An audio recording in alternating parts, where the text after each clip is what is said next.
Pakit, ang daming pakit, ang sarap ng pakit. The best root crop in the world. Arihoy 2 kilo at kulang-kulang 1/4 ay 500 piso ang aking pagkakabilay. Ito na yung pakit, lalagay ko.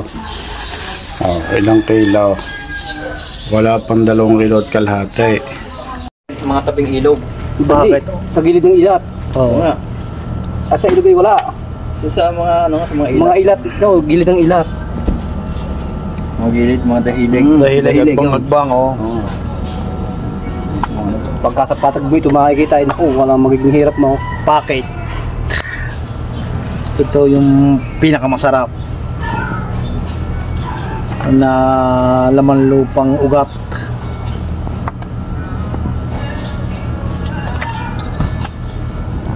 Kami nun ni Kuan mission ni pagkadahilig. Giba naman yung lupa. Kita niyo giba. Oo.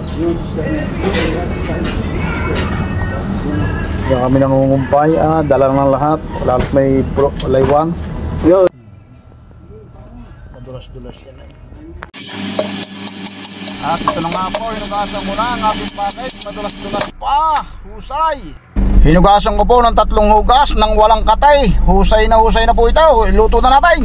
At yan na po, naglagay na nga po ako ng star margarine. At akin po munang isi-serve ang aking patang nabili. Ito po ay sa leg part. Dito po sa may hitang itaas. Ito po'y pata. Pinaghati-hati ko lang po. Napakalaki. Ayan.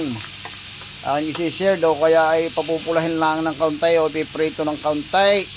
Para lalong sumarap ang ating lutong aray. Ay talaga namang hindi nyo malalaman kung ano bagang luto aray. Kayo na hong bahalang umintindi o umunawa kung anong luto aray. Dahil lang aking gagawin din ay pwedeng kaldereta na tawag, pwedeng kalderabo o adobo, pwede rin namang hamonado, at pwede rin namang tawaging humba. Tingnan nyo ang mga sangkap na aking ginawa. Ito na nga po ang piprituhan ko ng pata, ay nilagyan ko po ng bawang at saka sibuyas. Dito na rin po natin, hindi natin hinugasan. Dito na natin iluluto. Nilagyan ko na rin ng paminta. Iluluto ko pong paminta. Gigisa ko po. Yan. Para lalong bumangot, tumalab at sumarap ang ating lulutuin.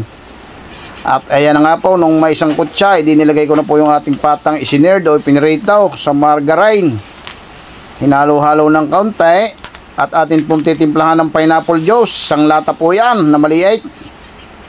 Ayan. Kaya masasabi ko sa inyong bahala na kayo kung anong tawag niyan. Lalagyan ko po ng isang pork nor cubes. At optional po yan, lay appearance yan. Kalimitang nilalagay po sa kaldereta. At konting oyster sauce. Konti-konti lang para mabalance po ang lasa niyan mamaya. Lalagyan natin ng konting tuyaw. Ilang patak. Tama na yan. At husay na po yan.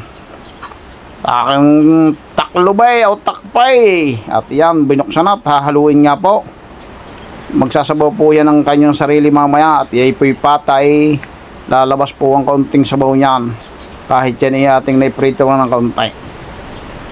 Yan, sinasabi ko na sa inyo. At yan na nga, ay kalambot na niya kasi halbos na po yan. Lalagyan ko po yan ng ating liver spreads. Tinago sa pangalang Reno. Baka naman. Ayan ay ano pa, bell pepper at saka siling haba, pampabangot, pampalasa rin naman to enhance the flavor ng ating nilulutong ito. At papapatakan ko po ito ng 3 tablespoon ng brown sugar.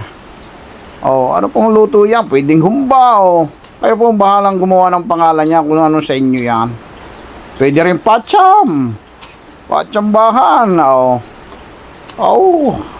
Kainaman ng lasa nito. Husay. At iyan na. Umamoy ng bangaw. Ang sarap ng ating nilulutong ito. Ang pinaka main sangkap po sa akin dito talaga ay itong pakit. Na ito po ay para sa akin ay authentic. At madalang kayong makakatikim at makakakuha nito. Ako ho'y nakatikim pa na rin. Ako'y high school pa lamang. Kami nangungumpay. Mga first year o second year high school. At hinihuli ko po ang star anise. At ang aking pong misis ay hindi masyadong nagkakakain ng star anise. ay tinanong ko siya kung mangangain ngayong pagkakataong ito ay mangangain daw at rin yung packet na kanyang natikman ay talaga naman daw napakahusay pala ng lasa for the very first time siya nakatikim. Okay naman ay ito. Bangaw. Husay na husay ating tikmay. At ayan po, tinignan po muna natin ang ating pata pagkalambot na. Tikmay. Yan na po. Ay, kasarap. Ay, husay na husay. Bisyaw! At ito po ang ating ilalagay. Ang huling sangkap, ang pineapple chunk. Optional din po yan kung gusto nyo lang pong maglagay. At yan po, aking tinakpan ng kaunting minuto. At aking pong binuksan na ulay at hinalaw. Ayan na. Ayan na. Halo pa ulay at tinakpay para maluto ang ating packet. Yan po, dalawang kulo lang ng ating packet na maligat po yan. Yan, binudburan po ng ating onion leeks para lalong bumangaw. At husay na po itong ating nilulutong ito. Root crab packet. Ito po ay hita ng baboy o pata ng baboy na nilagyan ng packet. Ito po ay parang lamay, parang kapamilya ng mga tugay ng ubing puti. Yan. Pero ito po ang pinakamasarap at pinakamahal na lamang lupa na ugat. O tinatawag nga pong packet. Bisnya. Ayos na po, malambot na po ang ating packet. At ito na nga po, kain po tayo. Pero pag naluto siya maligat, ano? Wow. Iniwala na lang sa bahay.